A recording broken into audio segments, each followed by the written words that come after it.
me if compared yung concealer sa NARS Radiant Creamy Concealer. Okay, let's go! Actually, nung nabasa ko yung comment niya, napaisip ako na parang comparable nga, or are they really? So, this is the Tevian Concealer and I'm in the shade Lisbon. Ito yung itsura niya.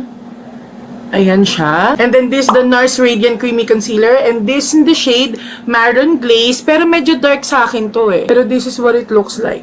So right off the bat, makikita nyo na mas thick yung consistency nung NARS compared dito sa Tevian. And dahil parang mas creamy and thick yung texture ni NARS, mas matte yung finish niya compared dun sa Tevian. And even kapag binlend sila, ito yung NARS Maroon Glaze. Yung sa Tevian, mararamdaman mo na parang mas kumakalat pa siya, mas blendable pa siya compared dun sa NARS. So, kung titignan nyo maigi yan, mas may konting sheen si Tevian compared dun sa NARS. I'm going to apply the NARS Radiant Creamy Concealer dito sa side na to. And ipag-mimix ko yung shades na Custard tsaka Maroon Glaze. Wala pa akong nakikitang saktong shade ko sa kanya. So, lalagay ko muna yung shade na Custard, 3 dot, 1 dot ng Maroon Glaze. Now, let's blend that.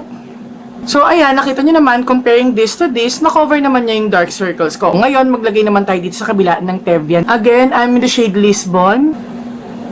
Same brush, pinunasan ko lang. Coverage-wise, parang halos pareho lang naman sila. Pero, ang napansin ko lang, mas mabilis mag-set si NARS kasi nga, mas creamy or mas matte yung formula niya compared dun sa Tevian. Yung sa Tevian, mas blendable pa siya. Adding more dito sa side ng NARS. And of course, dito sa side ng Tevian. So, blend natin ulit dito sa side ng NARS. Pag ganyan na marami yung nilagay ko, biniblend ko na siya sa mga paligid-ligid, sa gilid ng nose, ganyan. So, this what it looks like with 2 layers ng NARS Radiant Creamy Concealer. Dito tayo ulit sa side ng Tevian. Gaya ng sinabi ko sa inyo, dahil parang mas malabnaw yung formula ng sa Tevian, so mas nadadrag ko pa siya. Kumbaga mas malayo yung nararating ko sa pag-blend sa kanya. Pero pareho lang naman silang madaling i-blend. Kumbaga si NARS kasi mas madali siyang mag-set compared kay Tevian. So dahil hindi pa nagsiset si Tevian, mas nabiblend ko pa siyang palayo, mas nakakalat ko pa siya. Pero ngayon tinitignan ko sila pareho ng malapitan, ewan ko napapansin nyo, mas meron lang pagka-dewy yung sa Tevian, pero parehong smooth yung finish nila. Parang seamless yung finish nila pareho. O, try naman natin sa mga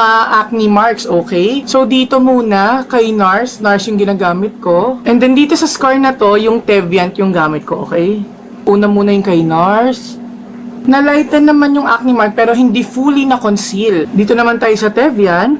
Ang layo talaga ng nararating nitong si Tevian eh. Halos same lang sila ng coverage talaga. Nag-lighten naman yung dark spot ko dyan. And dito, pero nagpipick through pa rin sila ng konti. Sa unang layer yon. Okay guys, so tinapos ko lang yung makeup ko. Wala pa pala akong blush, pero mamaya na yun. So Tevian Concealer versus NARS Concealer, actually depende kung anong preference nyo. Kasi pareho naman silang maganda. Parehong maganda yung coverage nila. Parehong buildable, medium to full coverage nila. So siguro, kung oily kayo, mas dito kayo sa NARS. Tapos kung medyo dry yung skin nyo, dito naman kayo sa Tevian. Pero I think depende rin yun sa kung paano kayo magpe-prep ng skin. Pareho nyo naman silang pwedeng gamitin. Personally din for me, mas gusto kong gamitin yung Tevian Concealer pagka sa eye area ko, sa under eye area ko, dahil hindi siya ganun ka-matte compared dito sa NARS. Ayoko kasi yung super matte yung concealer na ginagamit ko sa eye area ko. Pero doon naman sa mga dark spots, sa mga acne marks, mga ganyan imperfections, blemishes, mas gusto kong gamitin yung NARS Radiant Creamy Concealer compared kay Tevian. So ayun lang naman yung masasabi ko sa comparison ng Tevian Concealer versus dito sa NARS Creamy Radiant or Radiant Creamy Concealer. Nagkamali pa, patapos na. Ayun, hope this helps!